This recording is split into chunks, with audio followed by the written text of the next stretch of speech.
Salutations everyone, and welcome to another Overwatch 2 video where today I'm going to be going over what the differences are between playing GM and playing in the metal ranks.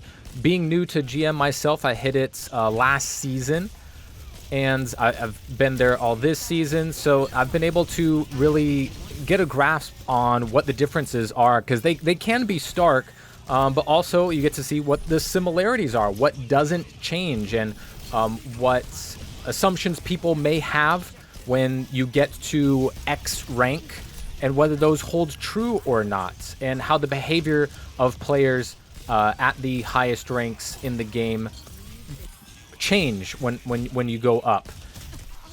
So as a support, I do get to see a lot of the battlefield.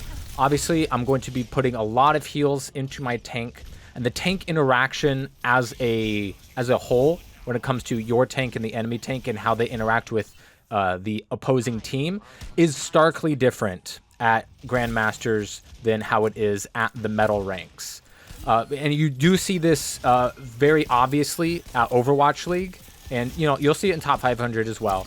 But you see a stark contrast when you watch an Overwatch League game, when you see how the tanks interact, how long they live, and how much space that they gain when they retreat and how they can safely retreat. It's not something that you see pretty much at all at the metal ranks. And what that does is that our DPS are much smarter at the GM rank. They're not playing really dumb angles. They're not all funneling at once. They're giving us multiple angles, taking high ground when they can, maximizing the timings of their ultimates. As you can see, our Cassidy doing to their Sigma, as I nanoed the Ram to secure that fight as they were low, and popping their big cooldown, and we're able to win that fight. But when the DPS are playing smarter and I don't need to constantly be healing them, I can focus on the interaction of our tank versus the enemy tank. When they aren't walking nilly-willy into the line of fire and getting killed off the bat at the beginning of a fight, that's not something that I have to worry nearly as much about. They're going to be playing smarter with their positioning. Our tank is going to be a lot better with their cooldown management. I'm going to do a little bit of help as well, sleeping and killing the Mercy. They hit us with an anti as well. We got dragons going out, and we win that fight fairly handedly, and we don't lose anybody. That's something you're going to see a little bit more. When the fight goes well, it can go extremely well.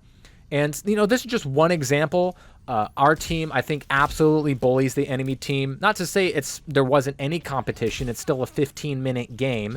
They're going to get their attack and get fairly deep.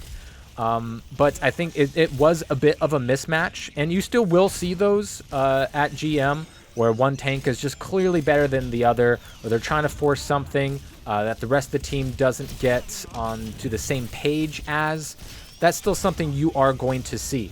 But the main interaction between tanks, when the DPS are playing more intelligently, and the tank is using their cooldowns properly, and the healers are healing when they need to heal, you're going to have longer fights. The tank's going to live longer, and when the tank is living longer, the supports are healing them more, and that's going to give you more support ultimates and more tank ultimates. That's something we see a lot more in Overwatch League as a stark contrast, in that there's a lot more ultimates at that level because the fights are not being decided super duper quickly.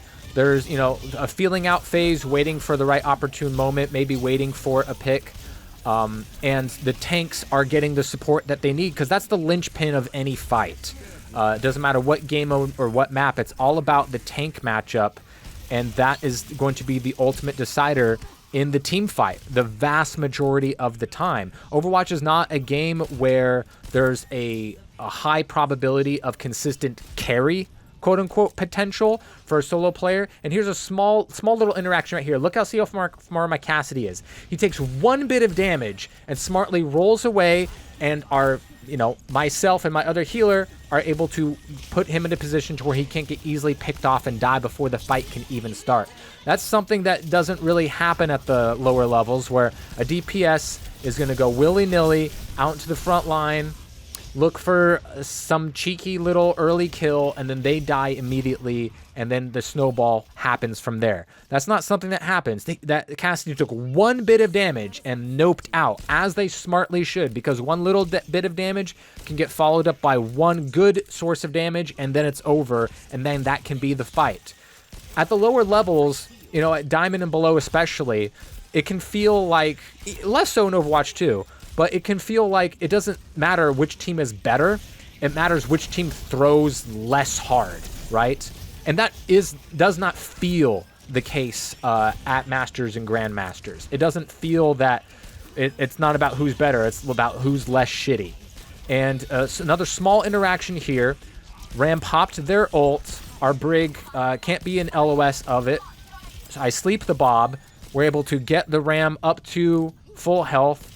Brig held down the fort as she ulted up in front, and we didn't lose anybody throughout that interaction, where we had some kills and we had opportunity to maximize it. As they push the door here, I know I'm eventually going to die because our big resources are up front. We got the Brig rally and the Ramatra going into Omnic form, but our DPS played smart enough to where they didn't die, and my death was not as big of a detriment to the team because I threw all my resources that I had and made sure that I threw that nano out there because, you know, I got here for a reason as well.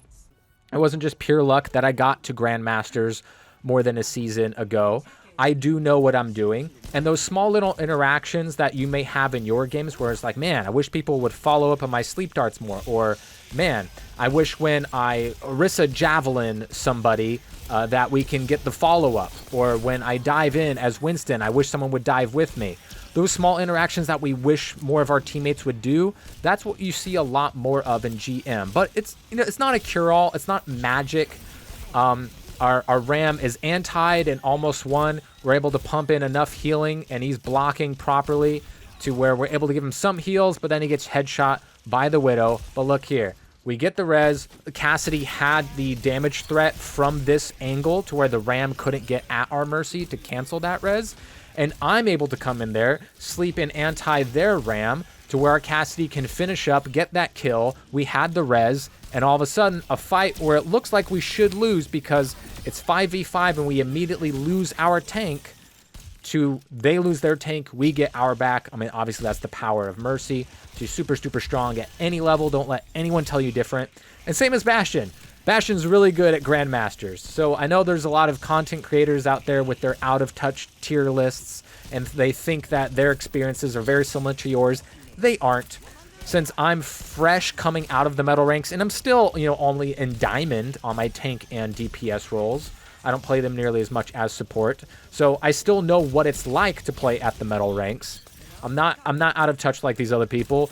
I do know that Bastion absolutely is crazy good at all ranks. Maybe not in top 500. I don't know. I'm not there. I'll defer to those experts at what happens at top 500. But for me, Bastion is insane from bronze all the way to Grandmasters, and that's just how it is right now. Mercy, really, really strong at all levels.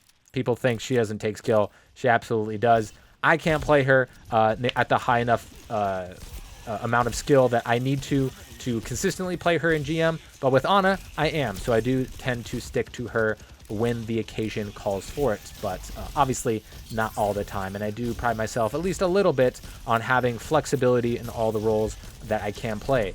And in GM, it's not like you're going to see a lot of people switching. It's not like all of a sudden you get to Masters and all of a sudden people are switching properly to, you know, this role or that role and taking care of this issue or that issue. When it comes to a Pharah in the sky or a Genji in the back line or a really bad tank mismatch, those are still things that we do still see. People are going to make mistakes. People are going to be stubborn and not want to switch. For some reason, you know, Overwatch players are just inherently like that. I don't know what is it with the whole like culture of maining a character that I find super duper silly, because this isn't Street Fighter. You don't need to have a main in this game. You should know how to play your role, not just your character. And here's another small interaction that I really don't see outside of Masters. I did try to get a kill, but we lost the point, right? We lost all our squishies outside of me and Ram on the point, but we're able to safely retreat So we're not staggered out and we're waiting an extra, 20 seconds for my Ram and myself to respawn and then gather up with our team. But by that time, our Cassidy might have peeked out and gotten walled off and killed. That's not something that happens nearly as often once you get to Masters, is people doing those really silly, stupid, easily avoidable things. Any bronze player cannot make these mistakes. It doesn't take skill to not make these really obvious mistakes, but people, they get into their lane, they get into their comfortable, they just want to press W and shoot the guns, right? That's what people want to do when they play video games. People aren't going to be patient. They're not going to want to group up. And that still does happen at GM. Not as much, though. But, like, that is the number one thing that you see all people of all ranks make mistakes, is trickling in, going for 4v5s, 3v5s, 2v5s, 1v5s. You don't see that nearly as much in GM. You still do. Occasionally, but it's not like a tried and true where it's like, oh man, I got a Genji, look, he's gonna go for the 1v5, our tank just died, and now they're gonna blade and they get no kill, and we got no value out of that. Those super annoying interactions you aren't going to be seeing as much. That is a difference that you see. Cooldowns management is a big thing. As you can see, my Ramatra only dies a few times within this entire match, because they know when best to pop their Nemesis form. They block when they need to. They don't go all punchy punch all the time, and they use their shield properly. And the healers, myself and my Brig and now Mercy, know when we know where our bread is buttered. We know that the tank is the linchpin of any fight in Overwatch 2, and we make sure to put as many resources in our Ramatra as possible. Sometimes that's a flanking Genji or a hacking Sombra or a Doomfist flying in, right? Know what your win condition is, and in GM that it's unspoken, right? I'm not even in comms in this game, and I know the Orisa's gonna come in and drop her ult here, but what are you going to do? The enemy's going to get their ultimates. They're going to drop their freeze, but we got the Bob and the Annihilation's field. So, there's going to be a little bit of trading here and there, and we're able to at least stop them from pushing, and they're able to retreat back enough to where we can regroup. Whereas if this was, diamond or plat or gold, our Ram and our Ashe go into their spawn and then die, and it nullifies the value that they had of cleaning up that fight, stopping cart push, and then being available for the next fight as soon as possible. Look, they didn't go for a cheeky angle near the cart. They went to an angle where they knew that the supports could get to a safe spot and heal them to a safe amount of HP, to where we can get to this next fight to stop the next cart push as soon as possible. That's not something you see nearly as often at the lower ranks. Our Ram is using their cooldowns responsibly, and they're playing consistently. Our healers, me and myself and the Mercy, we're healing our Ramatra, we're healing our DPS when I need to. Our DPS are playing smart enough to where they don't always need to go spam, I need healing, because we are giving our Ram enough value to create enough space to where our DPS are not threatened, to where they need to spam healing, to which gives our resources away from our tank and onto our DPS to where they can make a play, kill our tank, and then snowball the team fight from there. That's like a huge, gigantic difference that you see from GM when it comes to comparative to the metal ranks, right? That small little interaction that anybody can do, that doesn't take skill or like huge game sense, it's just proper common sense. Cooldown management, knowing where your timing is, not blowing all of your ultimates at one fight, or taking advantage of space when you do get it. That's something that you see at the higher levels, but it's not a cure-all. People aren't like, they're not more toxic, but I would say maybe a little bit less toxic in my small sample pool of just over a season in GM here. Unfortunately, our Ram did a good enough job at getting healed and having the block, but then the bomb boops him off. But we burned off enough time to where they are going to be in OT here with 20 seconds left. We're able to get one more fight in on this cart. They're able to get a stagger cleanup kill. So, kudos to them. They aren't here by accident either. They got the payload this far, but they aren't going to make it all the way. as we put our resources where they need to be. I nano our Ram. He's going to get the damage reduction against the Bob. I blew the sleep on the Diva, but my Mercy and I are getting the heals on the Ram to where he gets full value of his ultimate. The Ashe gets no value out of her ultimates. And look, we stalled the cart, and then everyone in the enemy team died, and none of us died. It can seem like a huge disparity. Our tank went 45-4, there went 16-5. That is going to happen on the opposite side as well.